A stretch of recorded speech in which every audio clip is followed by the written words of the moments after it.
So, you've spent some time planning your research, and you have some idea of what direction your AFF might go. At this point, you should start transitioning into writing your arguments. Welcome back to my series on elevating your AFF writing. In the first part, I talked about the AFF I wrote for the GDDI starter pack, and in the second, I talked about the first steps of the AFF writing process.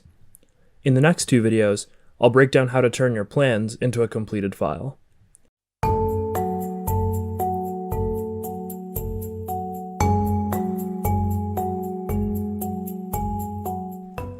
One point I'd like to hammer home before getting into it is that while I've split up the 1AC and 2AC videos, you should not think of 2AC and 1AC writing as separate steps. You're working on a single research project, proving that your plan is good. This will produce one body of evidence that you have to split up between speeches in the most persuasive and strategic manner. While the 1AC is one of the first things I think about, it is also one of the last things I finish. So when I talk about the 1AC, I'm talking about what you want the final product to look like, and how you can change a broader process to make that more likely to happen, not about a chronological phase in the research process. So, let's get into it.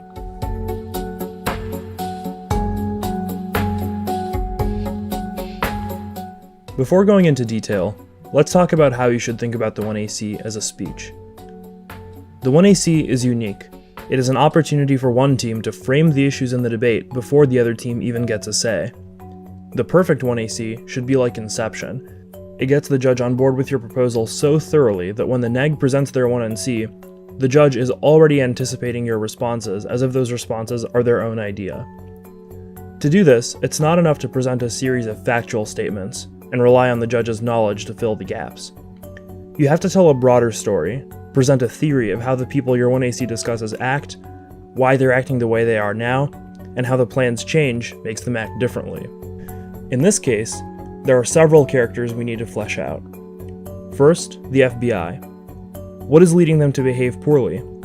If they really are a rogue deep state agency trying to coup the president, the plan's procedural changes would do little good.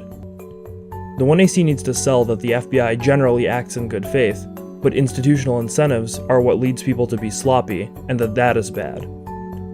In this version of the story, the plan can put a finger on the scales in a way that is helpful, and the 2AR on many arguments, from alt causes to the Agamben K, is now easier to give.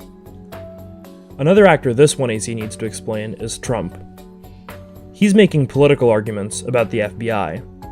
Why is he doing that? And why wouldn't he do it about the plan? If he's making those arguments now because he's fundamentally irrational, nothing about the plan would change his behavior.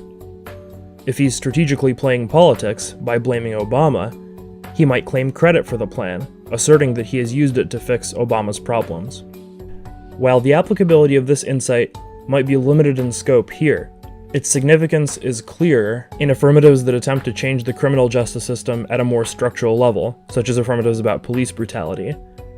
Without a theory that explains how the relevant actors behave, it is difficult to make those prescriptions convincing or stand up to scrutiny. We like to imagine that debate is fundamentally unlike other kinds of communication, and that advice that applies to speech doesn't apply to us. But while there are certainly differences, speech and debate have more in common than we like to think. Judges are human, stories matter, and the 1AC is your opportunity to tell yours.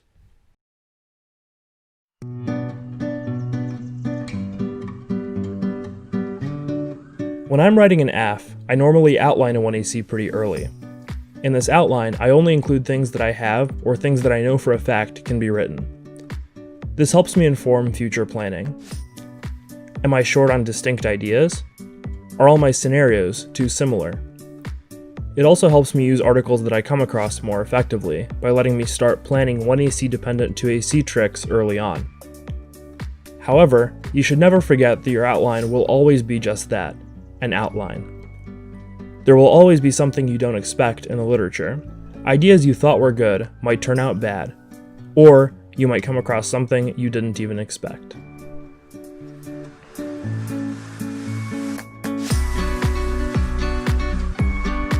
Highlighting should be minimal, but functional, conveying the information and narrative beats you need to convey in as few words as possible. Highlighting a 1AC is different than highlighting any other speech. First, you have a unique opportunity to streamline redundancies.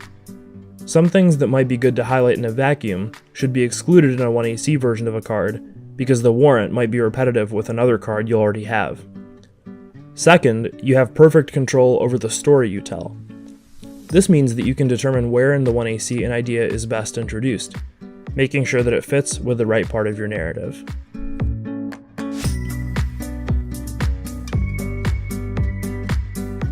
Lots of people put a lot of effort into cutting high-quality internal link evidence, but rely on old impact cards. Whenever you do this, you're giving your opponents the opportunity to rely on their blocks and their case debate muscle memory. Updating your evidence, or even switching your impact entirely to avoid the mainstream impacts likely covered by the other team's general files, can give you a huge advantage. Additionally, having some novelty or originality in your 1AC is always a good way to avoid boring your judge, and updating your impact work is an easy way to do that.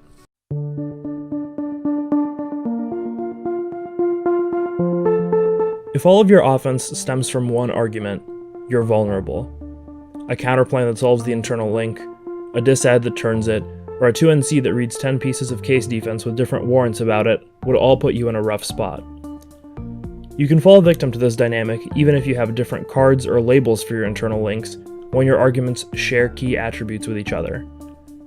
Are all of your internal links weak on saying Congress is key? Are they all vulnerable to the same alt-cause arguments?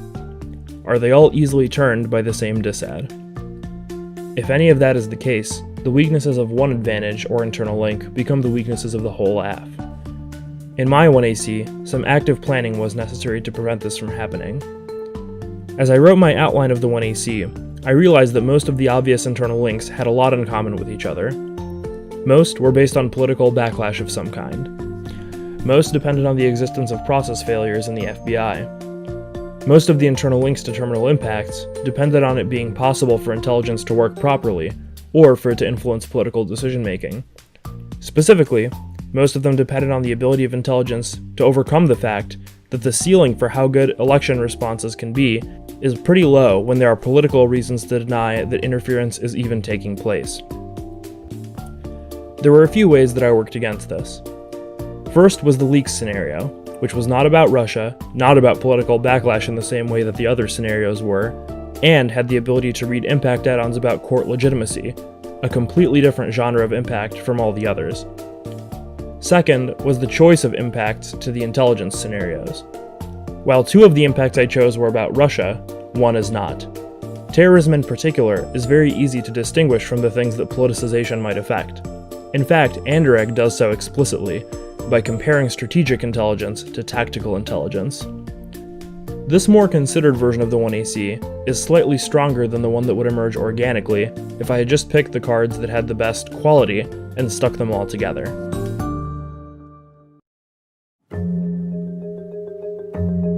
The AF and NEG are both operating under two competing pressures. One is time, which incentivizes picking which arguments to focus on earlier in the debate.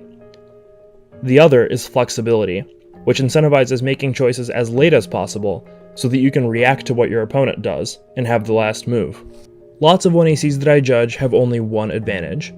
That is nearly always wrong, because it gives up all of that flexibility at the front end, before the neg even does anything. Why would you say less when you can say more and make your choices later? A common justification for doing this is that the thing you're saying is quote-unquote true, so you don't need more than one argument. That reasoning seems backwards to me. If something is self-evidently true, why would it take you all 8 minutes to prove it? The answer is that you're burning 4 of those minutes by reading random framing cards, instead of making a distinct, impactful argument. A well-written AF should help you have your cake and eat it too by saving time and delaying choices as much as possible. There are a few easy ways to do this. One is quick add-ons. In this 1AC, a few of the impact scenarios are fully fleshed out, and a few others end in laundry list cards that are good at connecting the internal link to the impact, but less good at saying why the specific impact is bad. This gives the 2AC the option to read quick terminal impacts depending on what the neg does. That gives you lots of flexibility in how to frame your impact, which impacts to choose, and which facets of them to emphasize. For example, if your impact is the most useful as a solvency deficit to a counterplan, you can read the impact card on the counterplan page. If it's the most useful at turning or outweighing a disad, you can read it there. If you're overwhelmed with case defense, putting the card on case makes the debate feel more even. A second way to do this is to embed tricks across your 1AC scenarios. If you can only beat the executive counterplan with one of your impacts, you're giving the neg control over what you go for. Make sure that you have multiple options against any core neg position.